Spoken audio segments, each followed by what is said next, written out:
Jews and Christians. اگر میں آپ سے کہوں کہ آپ کی اپنی کتاب میں مکہ کا ذکر ہے تو آپ حیران ہو جائیں. جی ہاں، توریت اور بائبل میں ایک ایسا نام لکھے جو ڈائریکٹ مکہ کی طرف اشارہ کرے. زبور مطلب Psalms 84:6 میں لکھا ہے جو لوگ باقا کی وادی سے گزرتے ہیں اسے چشموں کا مقام بناتے ہیں، برسات اسے بھر دیتی ہے. اب یہ باقا کون سی جگہ ہے؟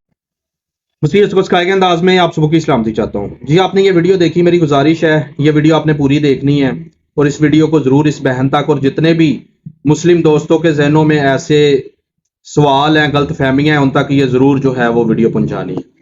اس ویڈیو میں اس بہن نے جو ہے وہ ایک بہت بڑی غلط فہمی جو کہ یہ خود بھی شکار ہے اور دوسروں کو بھی اس کا شکار بنا رہی ہیں، وہ جو ہے وہ کیا ہے کہ زبور نویس میں وادی بکہ سے مراد عرب کا جو ہے وہ مکہ ہے. تو میں اس ویڈیو کے ذریعے سے اس بہن کو جو ہے وہ بتانا چاہتا ہوں کہ یہ آپ کی بہت بڑی بھول ہے. وادی بکہ عرب کا مکہ نہیں ہے، اور نہ ہی آپ اور نہ ہی کوئی مسلمان دوست، میں چیلنج کے ساتھ یہ کہہ رہا ہوں، نہ ہی کوئی یہ ثابت کر سکتا ہے کہ وادی بکہ جو ہے وہ عرب کا مکہ ہے. نہ ہی آپ جغرافیہ طور پر نہ ہی تاریخی طور پر اس بات کو ثابت کر سکتی ہیں. یہ میرا چیلنج ہے تمام مسلمان دوستوں کے لیے. دوسرے نمبر پر میں آپ کو یہ بتانا چاہتا ہوں کہ وادی بکہ ہے کیا. اس کے بیک گراؤنڈ میں ہمیں جانا پڑے گا. یہودی لوگ جب عیدوں کے موقع پر دیہاتوں سے آتے تھے، گاؤں سے آتے تھے، تو ان کا گزر جو ہے وہ خشک اور ریتلی زمین سے ہوتا تھا، اور وہ ایسی زمین تھی جہاں پانی نہیں ہوتا تھا. لوگ جو ہے وہ پانی کی وجہ سے وہاں پر جو ہے وہ مرتے تھے، لیکن یہودی لوگوں نے وہاں پر انتظام جو ہے وہ کیا ہوتا تھا. کیا؟ انہوں نے چھوٹے چھوٹے گڑھے بنائے ہوتے تھے اور انہوں نے پانی جمع کیا ہوتا تھا تاکہ جب ہم اس وادی سے گزریں پانی پئیں اور تازہ دم ہو جائیں. بارش کے دنوں میں ایسا ہوتا تھا کہ وہاں سے گزرنا مشکل ہو جاتا تھا، تو وہ کیا کرتے تھے کہ انہوں نے جو گھڑے جمع کیے ہوتے تھے، بارش کا سارا پانی ان گھڑوں میں چلا جاتا تھا اور وہ آسانی کے ساتھ یروشلم میں جو ہے وہ یہودی لوگ جو ہے وہ چلے جاتے تھے عبادت کرنے کے لیے.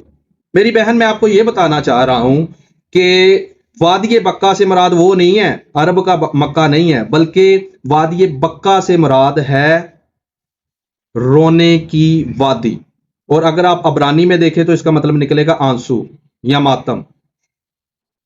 تو اس کا مطلب وہ نہیں ہے کہ عرب کا مکہ کی طرف جو ہے وہ اشارہ کیا جا رہا ہے. نہیں، یہ وادی بکہ جو ہے یہ الگ جگہ ہے اور مکہ جو ہے یہ الگ جگہ ہے. اور آپ اس بات کو خود بھی سوچیں کہ داؤد بادشاہ کو کیا ضرورت پڑی کہ اتنی دور کی جگہ کا وہ ذکر کرے.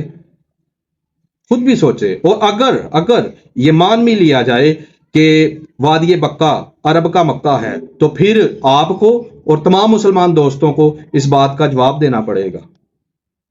ان کو یہ ثابت کرنا پڑے گا کہ جتنے بھی عبرانی نبی گزرے ہیں، داؤد بادشاہ جتنے بھی، ان کا پھر آپ کو حج بھی جو ہے وہ ثابت کرنا پڑے گا.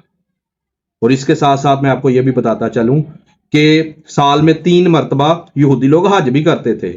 وہ یہ جو سفر کر کے جاتے تھے نا، ان مشکلات سے گزر کر جاتے تھے، ٹھیک ہے، وادی بکہ سے گزر کر جو ہے وہ جاتے تھے یروشلم میں، تو وہاں پر ہیکل سلیمانی جو ہے وہ بنائی گئی تھی. وہاں پر وہ جا کر وہ جو ہے اپنی دعا نماز کرتے تھے. اور ان کا جو یہ سال میں اپنی عیدوں پر 3 بار گزرنا ہوتا تھا نا، یہ ان کا حج ہی ہوتا تھا. تو نہ آپ بائبل سے اور نہ آپ جو ہے وہ تاریخی طور پر نہ جغرافیائی طور پر اس بات کو ثابت کر سکتی ہیں کہ وادی بکہ جو ہے وہ عرب کا جو ہے وہ مکہ ہے. یہ آپ کی ایک بہت بڑی غلط فہمی ہے. اس غلط فہمی کو آپ دور کریں. Thank you, God bless you. اگر آپ کو ویڈیو اچھی لگی ہے تو ضرور شیئر کیجیے گا.